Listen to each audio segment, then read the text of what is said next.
দূর দূর, হঠাৎ করে কেন যে এত চুল ঝরছে বুঝতেই পারছি না। কতদিন হয়ে গেল চুল ওঠা আর থামছেই না। না, এমন হতে থাকলে তো মাথায় টাক পড়ে যাবে। না না না, আজ রাজবৈদ্যের কাছে পরামর্শ নিতে হবে।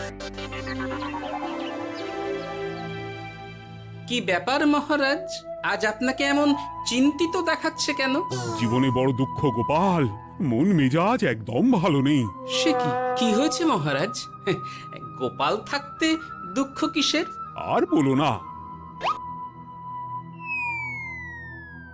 মাথার চুলগুলো আজকাল ঝড়ে পড়া পাতার মতো পটপট করে ঝরে যাচ্ছে। আমি তো জানি কেন এমন হচ্ছে, কিন্তু এখনই মুখ খুললে চলবে না। আর একটু বেশি বিপদ বাড়লে তখন মাঠে নামবো। তাই বলুন। এ তো খুব ছোট ব্যাপার। চুল ঝরলে টাক পড়বে, আর সেটা পড়া কত ভালো জানেন? কথায় আছে, যত বড় টাক তত বেশি টাকা। তুমি চুপ করো তো বাপু। যদি টাক থাকলেই টাকা হতো, তাহলে তোমার টাকা কোথায়?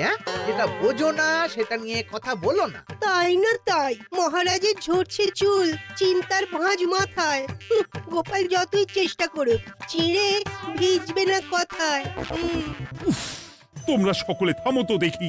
ও রাজবৈদ্য, তুমি এর কিছু উপায় বলো। আগে মহারাজ, অনেক সময় দেহে ওই লৌহের পরিমাণ কমে গেলে এমন চুল ঝরে। আপনি বরং পালং শাক, ওই কিশমিশ, কলা ও আরো কিছু ফল আমি বলে দিচ্ছি, সেগুলো বেশি করে খান। আচ্ছা আচ্ছা আচ্ছা, তবে তাই করে দেখি।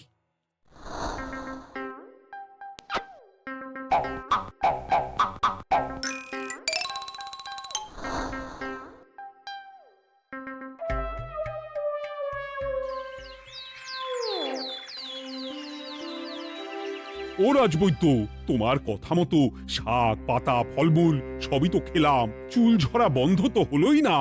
তো জানতামই এমন হবে। কিন্তু মহারাজ, এমনটা তো হওয়ার কথা নয়। কিন্তু হচ্ছে তো। আরে আমার সাধের চুল, কোথায় চলে গেলি সব? এর জন্য তুমি দায়ী। তুমি এর জন্য শাস্তি পাবে বৈদ্য। আমাকে আমাকে ক্ষমা করে দিন মহারাজ, এমনটা হবে এ তো আমি ভাবতেই পারিনি। কিছু মনে করবেন না মহারাজ, ছোট মুখে বড় কথা বলছি। কিন্তু সত্যি এখানে রাজবৈদ্যর কোনো দোষ নেই। ওকে শাস্তি দেওয়াটা ঠিক হবে না মহারাজ। দেখেছেন মহারাজ, গোপালের সাহসটা দেখেছেন? আপনার মুখের উপর কথা বলছে। তা বলি, তুমি যখন এতই বোঝো, তাহলে নিজেই একটা আস্ত লোহা খেয়ে দেখো না, তোমার মাথায় চুল গজাচ্ছে কিনা। ঠিকই আছে, এসব মূর্খের মতো কথা কেবল আপনার থেকেই আশা করা যায় মন্ত্রী মশাই। মহারাজ, আপনি বিচক্ষণ মানুষ। আমার শুধু অনুরোধ, আরেকবার ভেবে দেখবেন। ঠিক আছে, রাজবৈদ্যকে আমি শাস্তি দেব না, কিন্তু সকলের জন্য আমার একটা ঘোষণা আছে। কি ঘোষণা? আমার এই কঠিন সমস্যা যে দূর করে দিতে পারবে, তাকে আমি বিশেষ পুরস্কারে ভূষিত করব। এই তো পেয়েছি। এই সুযোগ কোনোভাবেই হাতছাড়া করা চলবে না।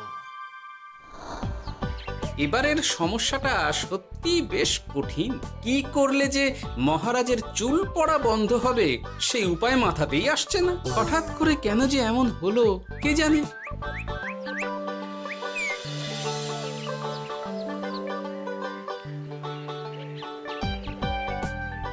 ও মা, তুমি এসে গেছো? একটু বসো, আমি তেলটা মেখেই হাত ধুয়ে খাবারটা বাড়ছি। হ্যাঁ, সে ঠিক আছে, কিন্তু তুমি কিসের তেল মাখছো এটা? কি আবার মাথার চুলের তেল? এখানেও চুল, ওদিকে মহারাজেরও চুল ঝরে পড়া নিয়ে আমরা সবাই হিমশিম খাচ্ছি গিন্নি। আরে, মহারাজের অত সুন্দর কালো চুলগুলো ঝরে যাচ্ছে, এ তো ভারী দুঃখের কথা। সে আর বলতে। ওই জন্যেই তো আমি বাবা মাথায় এই জড়িবুটি তেল মাখি। এতে চুলের গোড়া শক্ত করে, চুলকে ভালো রাখে, নতুন চুল গজায় সব। হ্যাঁ। কি কি বললে? নতুন চুলও গজায়? সত্যি? হ্যাঁ। বাহ, তাহলে আর চিন্তা কি? আমাকে এই তেলটা একটু দিতে পারবে গিন্নি? মহারাজকে দিয়ে আসি। উনি বলেছেন যে ওনার সমস্যা দূর করতে পারবে তাকে উনি পুরস্কার দেবেন। ওমা, এই তাই নাকি? এই তো দারুণ ব্যাপার গো। নাও নাও নাও, তেলখানা নিয়ে মহারাজকে কাল দিয়ে এসো তাহলে। আর জানিয়ে দিও, দিনে 2 বার কিন্তু তেল মাখতেই হবে। হ্যাঁ, আচ্ছা ঠিক আছে।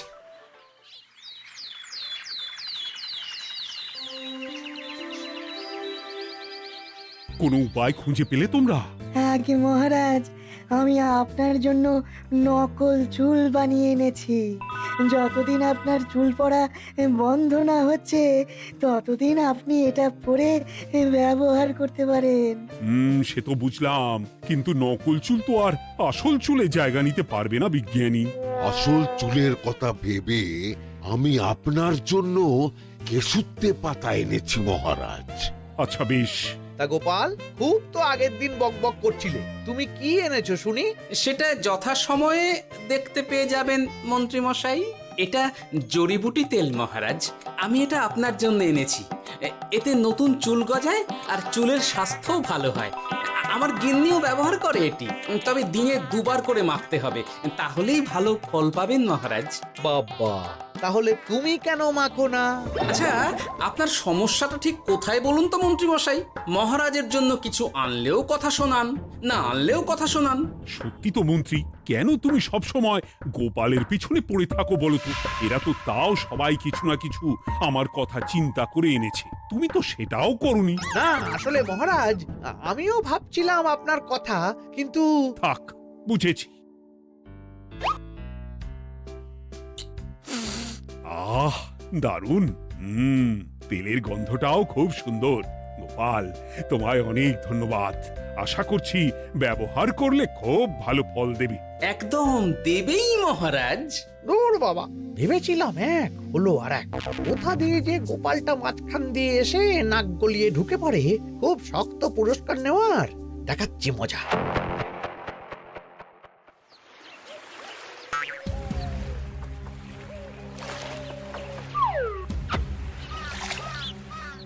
এবারে গোপালের তেল দিয়েই সব কিছু তোলপাড় করব।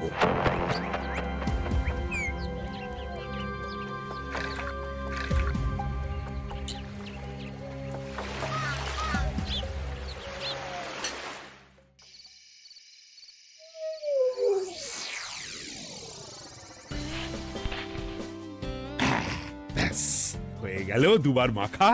গোপাল বলেছিল এতেই ভালো ফল পাব, কিন্তু এখন মাখার পর মাথাটা কেমন জ্বালা জ্বালা করছে মনে হচ্ছে। হয়তো নতুন চুল গজাবে বলে এমন হচ্ছে। কাল সকালে বোঝা যাবে।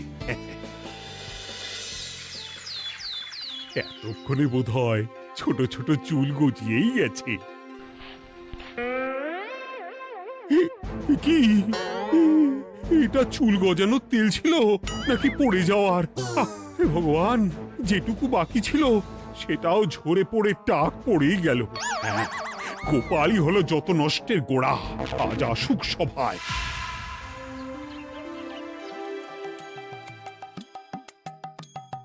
এই যে এখন এলেন উনি। ও কি মহারাজ, আপনি এমন কাপড় মাথায় জড়িয়ে বসে আছেন কেন? তুমি আর এমন প্রশ্ন জিজ্ঞাসা করো না গোপাল, তোমার দয়াতেই মহারাজের এমন অবস্থা। মানেটা আমি তোমায় দেখাচ্ছি, দাঁড়াও। এই যে গোপালের দেওয়া তেল মেখেই আমার এমন হয়েছে, আর তার জন্য আমি তোমাকে কোনোদিনও ক্ষমা করব না গোপাল। বিশ্বাস করুন মহারাজ, আমার গিন্নিও মাখে এই তেল, কিন্তু এমন কিছু তো এখনো পর্যন্ত ঘটেনি। আমি আর কিচ্ছু শুনতে চাই না। আমার মাথা ভর্তি চুল আমি ফেরত চাই। যতদিন না আমার মাথার সব চুল ফিরে আসছে ততদিন আমি তোমার মুখও দেখতে চাই না। মহারাজ, আপনার কোনো চিন্তা নেই, আমি তো আছি। এবার এই সমস্যার একটা সমাধান আমি করেই ছাড়বো। কি ব্যাপার, মন্ত্রী মশাই এত লাফাচ্ছে কেন? এসবের পেছনে আবার ওনার হাত নেই তো? না, ব্যাপারটা পরে দেখতে হচ্ছে।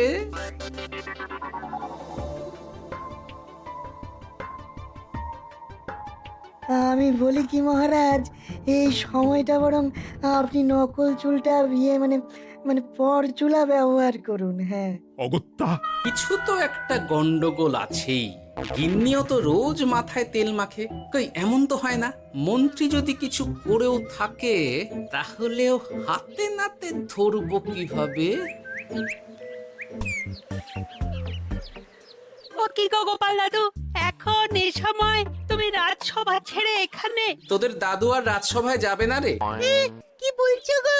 কেন? আর কেন, বিনা দোষে এমন শাস্তি। তোমায় শাস্তি দিয়েছে, তুমি শুধু বলো কে তোমার সাথে কি করেছে, বাকিটা আমরা বুঝে নিচ্ছি। আচ্ছা বলছি, কৃষ্ণনগরের মন্ত্রী মশাইয়ের বাড়িটা কোন দিকে একটু বলতে পারবেন? কৃষ্ণনগরে নতুন নাকি? আগে তো আপনাকে কখনো দেখেছি বলে মনে পড়ছে না। হ্যাঁ, আমি এখানে থাকি না, আমি এখানে আমার কাজে এসেছি, তাই মন্ত্রী মশাইয়ের বাড়ির ঠিকানাটা যদি একটু বলে দেন। নিশ্চয়ই, এ পথ দিয়ে সোজা চলে যান, তারপর কিছুটা ডান দিকে গেলেই পেয়ে যাবেন। আচ্ছা, অনেক ধন্যবাদ। ভিন গাঁয়ের লোক মন্ত্রী মশাইয়ের বাড়িতে, ব্যাপারটা বেশ সন্দেহজনক লাগছে। এই এই গুলটে ন্যাপলা, তোরা তোরা দুজন একটু আড়াল থেকে দেখতো লোকটা মন্ত্রী মশাইয়ের বাড়িতে ঠিক কি জন্য এসেছে, তারপর আমায় খবর দিস। ঠিক আছে গোপাল দাদু। তোমার আবার এখানে আসার কি দরকার ছিল? আমি তো বলেছি যে আমি ঠিক গিয়ে তোমার পাওনা গন্ডা মিটিয়ে দেবো। মিটিয়ে দেবে? কতদিন হয়ে গেছে জানেন? দেখো, হয় আমার কীটনাশক আর সার সব ফিরিয়ে দিন, নয়তো আমার জিনিসের দাম মিটিয়ে দিন। কীটনাশক, সার আর কি করে ফেরত দেবো বলো? ও তো সব পুকুরের জলে মিশে গেছে। ওসব আমি জানি না, আমার পাওনা গন্ডা মিটিয়ে দিন, ব্যাস। চল চল, এখনই তাহলে গোপাল দাদুকে গিয়ে সব জানাই। হ্যাঁ, চল চল। দাদু, ও গোপাল দাদু। তোরা এসে গেছিস? আয় আয় আয় আয় আয়। মন্ত্রী মশাইয়ের মুখ থেকে অনেক খবর পেলাম। তাই নাকি? কি শুনি? মন্ত্রী মশাই ওই লোকটার কাছ থেকে অনেক কীটনাশক সার নিয়েছে, কিন্তু এখনো জিনিসের দাম মেটায়নি। হ্যাঁ, ওই জন্যই তো মন্ত্রী মশাইয়ের উপর লোকটা খুব রেগেছিল, হুমকিও দিয়েছে 1 সপ্তাহের মধ্যে জিনিসের দাম সব মিটিয়ে দিতে হবে। তাই নাকি? কিন্তু কীটনাশক সার নিয়ে মন্ত্রী মশাই কি করবে? সেটা তো বলতে পারবো না দাদু। তবে হ্যাঁ, মন্ত্রী মশাই ওই লোকটাকে বলছিল যে ওই সব কীটনাশক সার পুকুরের জলে মিশে গেছে। কি বললি? পুকুরের জলে? আচ্ছা, এবার দুয়ে দুয়ে 4 করা গেল। অনেক ধন্যবাদ রে তোদের। বল বল, তোরা কি খাবি? কিচ্ছু লাগবে না গোপাল দাদু, তবে ভোলা বয় আর মিষ্টি খাওয়ালে। আচ্ছা আচ্ছা। কি করে যে মহারাজকে আসল ব্যাপারটা বোঝাই, কিছু তো একটা উপায় বের করতেই হবে। তা বলি বাবা, রাজসভায় যেতে হবে না বলে কি সারাদিন এইভাবেই শয়নে শয়নে দিন কাটাবেন বাবা? হ্যাঁ, উপায় পেয়ে গেছি। বুঝলে গিন্নি, আমাকে একটা জায়গায় যেতে হবে, বুঝলে? তারপর ওখানে যদি কাজ হয় তাহলে আগামীকাল রাজসভায় আমি যাব। কিন্তু তুমি যে বলেছিলে তোমার এখন ছুটি। হ্যাঁ, কি আর করি বলো, গুরুত্বপূর্ণ একটা কাজ, তাই যেতেই হবে। আচ্ছা যাও।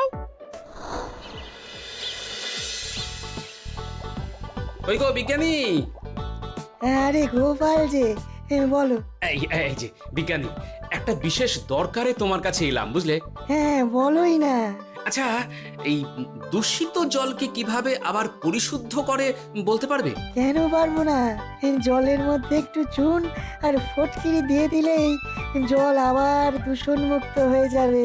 তবে ওগুলো দেওয়ার পর কিছুদিন সেই জলকে ব্যবহার করা বন্ধ রাখতে হয়। হ্যাঁ। আচ্ছা আচ্ছা, অনেক ধন্যবাদ, আসি তাহলে। হ্যাঁ,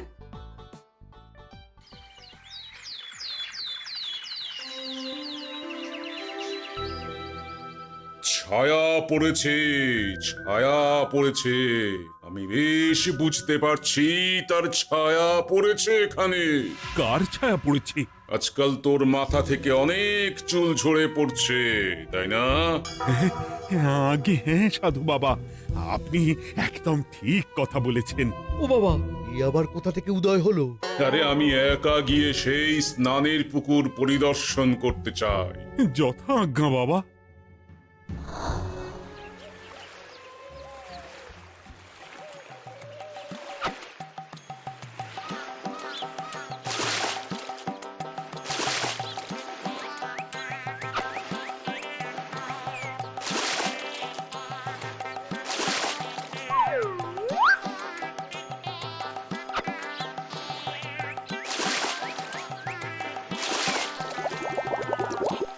যাক বাবা, মোটামুটি সপ্তাহখানেক এভাবে থাকলেই পুকুরের জল আবার আগের মতো পরিষ্কার হয়ে যাবে। এবার শুধু মহারাজকে একটু বুঝিয়ে বললেই হয়ে যাবে।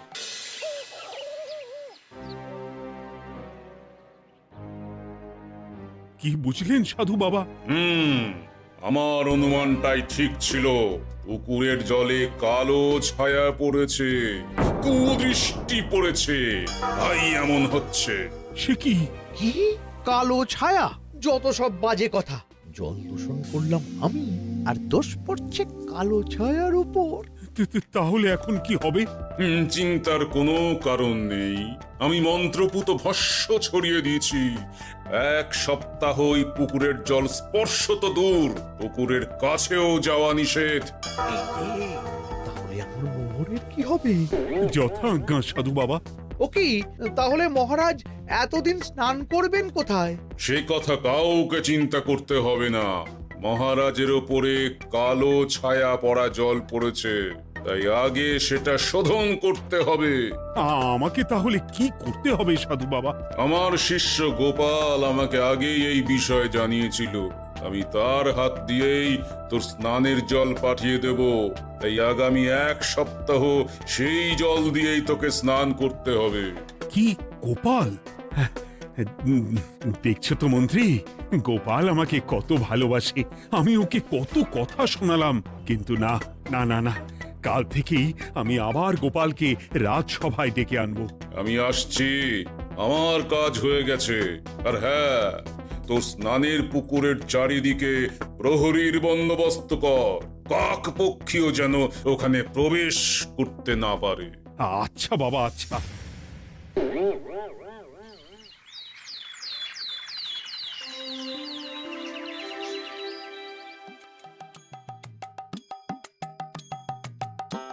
গোপাল, তোমাকে আবার এখানে দেখতে পেয়ে আমার খুব ভালো লাগছে। তোমার গুরুদেব গতকাল এসেছিলেন, কিছু মনে করো না।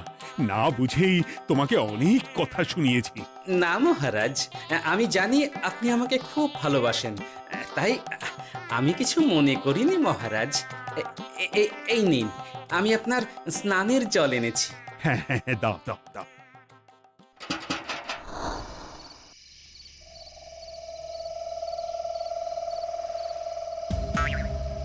ও বাবা, পুকুরের কাছে যে গিয়ে দেখবো সে উপায় নেই। চারপাশে প্রহরীতে ভর্তি, তাহলে কি সত্যি সত্যি কালো ছায়া পড়েছে? ভালোই হলো, পাওনাদারকে বলে দেবো কীটনাশকটা জালি ছিল। হি হি।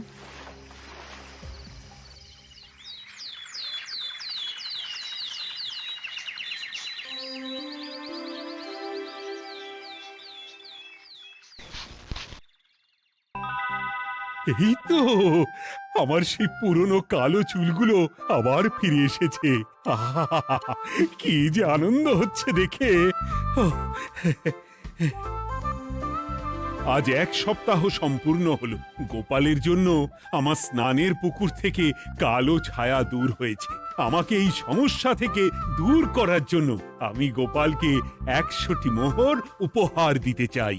ধন্যবাদ মহারাজ। দূর, আমার আর ভালো লাগে না। সব সময় গোপালই মোহর পায়, এটা তো আমার পাওয়ার কথা ছিল। এদিকে আজকে পাওনাদারও আসবে।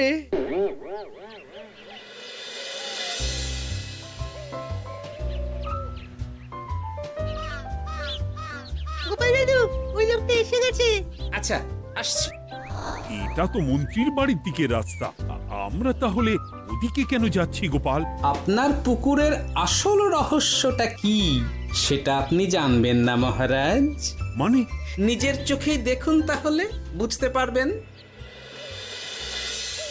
আর একটু সময় দাও আমায় ভাই। এমনিতেও তোমার কীটনাশক কোনো কাজের নয়। কি এখন এসব কথা আর একদিনও সময় দিতে পারছি না। একটু বোঝো, একটু। সব আমি মহারাজের পুকুরের জলে মিশিয়ে দিয়েছি। মন্ত্রী, তুমি তাহলে সেই কালো ছায়া? মহারাজ, আপনার পর্দা ফাঁস হয়ে গেছে মন্ত্রী মশাই। তুমি তাহলে সবটা জানতে? একদম প্রথম থেকে। রে, খুব জোর ফেঁসেছি। এদিকে পাওনাদার, ওদিকে মহারাজ, এইখান থেকে কেটে পড়তে হবে। গন্ডগোল করে আবার পালানো হচ্ছে কবে রে? বলো, কেন করেছিলে? মহারাজ, আমি ভেবেছিলাম আপনার সব চুল উঠে গেলে আমি আপনার কাছ থেকে চুল গজানোর ওষুধ দেওয়ার নামে অনেক টাকা লুটবো। কিন্তু সেই ভাবনা ভাবনাই থেকে গেল, সেগুড়ে যে বালি হয়ে গেল। ভাবা যায় চুলের জন্য চুলো চুলি, হ্যাঁ?